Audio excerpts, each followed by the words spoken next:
Sakto morning mga kasakto. So, update tayo sa ating repolyo at yung vulkan. Yung vulkan is nahimik na, God's blessing.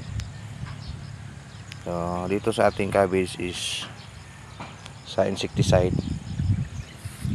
Yan, hindi tayo nagkulang. Talagang update siya sa insecticide. Yan, sa baba.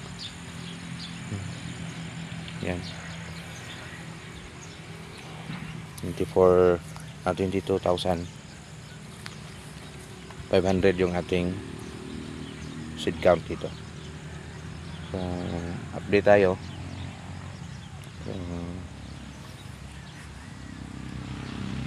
Walang problema sa insecticide, pero may nanonotice tayo na iba. Yung tawag nito is anong fungicide ito? Anong fungus ito? So search natin, pakalat-kalat na, starting na yung kanyang pagkalat. Yung sa atin dito is yung preventive. So magpe-prevent tayo the next day o bukas siguro. Preventive o maintenance, o preventive maintenance sa ating nachobari. So dito medyo may notice tayo na iba o yung bago sa ating paningin.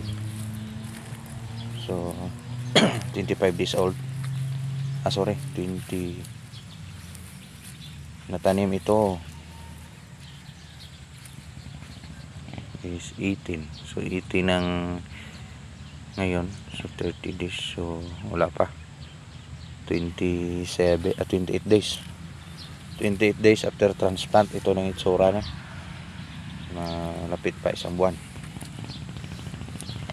Dito medyo may notice tayo ng iba na sakit o yung fungus. No problem sa mga sa kanyang ito yung ano ng hangin, no?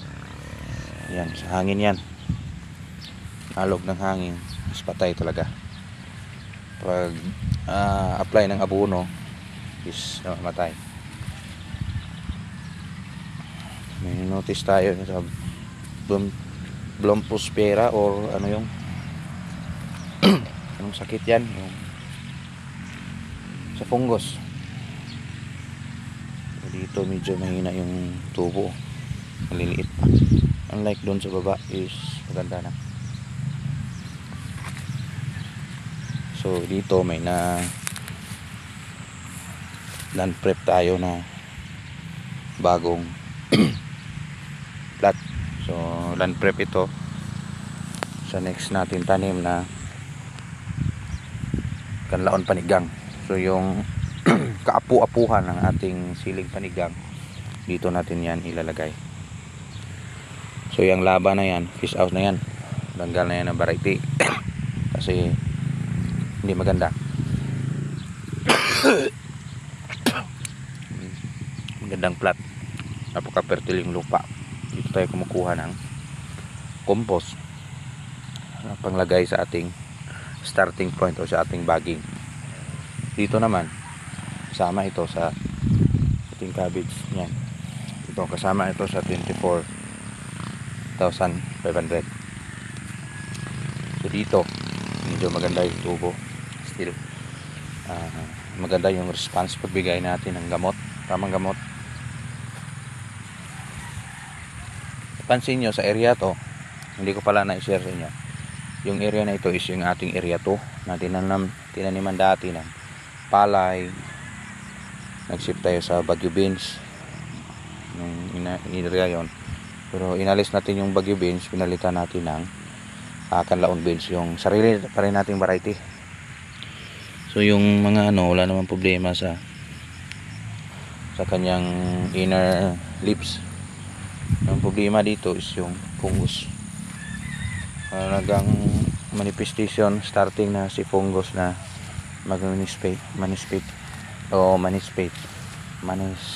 ano yan, infestation. So dapat preventive agad kung sinyalis tayo na nakita si fungus. bukas bili tayo ng fungicide na angkop sa kanya.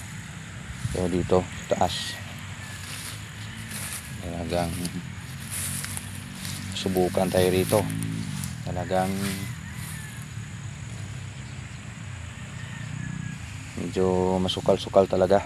Ano talagang mailabas tayo nito. Grabe yung damo. Manifestation ni damo. Grabe talaga. Kasi dito hindi kami pwede gumamit ng mga herbicide kasi naka-sensitive. Kahit ano pa yan, kahit anong contact o selective pa yan, hindi ko gumamit ito. Kasi bagong lupa ito, bagong bungkal. Hindi pa gaano ka sensitive doon sa acidic. So sa area na ito, dapat i-maintain natin yung kanyang good preservation sa lupa.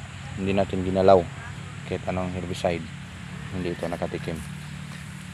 Good naman herbicide kung pakainin yung lupa, kaso lang bagong bungkal, inalis yung palay, pinalit yung gulay. So yan lang advice ko sa ibang mga nagtatanim. Kung hindi pa nakatikim ng herbicide, pwede iwasan nyo. Sa akin hindi pa ito nakatikim. Pansin nyo, yan, ganda ng tanim, no? Okay din yan, mag-herbicide kayo, depende sa inyo, opinion nyo yan. Pero sa akin, bali na ako kung wala pang hindi pa nakatikim. So yan lang muna, konting update dito sa ating area, Canlaon City, Negros Oriental. Kasing liwanag ni Bulkan Canlaon. Yan, umuusok na naman, actual umuusok. Yan.